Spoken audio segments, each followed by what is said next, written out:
Hello everyone, today we'll talk about how to fix or how to solve the problem of step tracker app. We click on settings.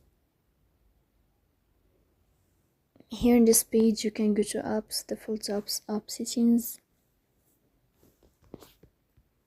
On above you can search about step tracker and you will enter. Here in this page of app info you can click on first stop and you can click OK.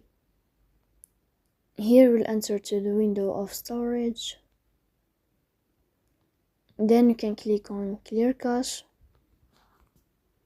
Don't click clear data because that can delete your account.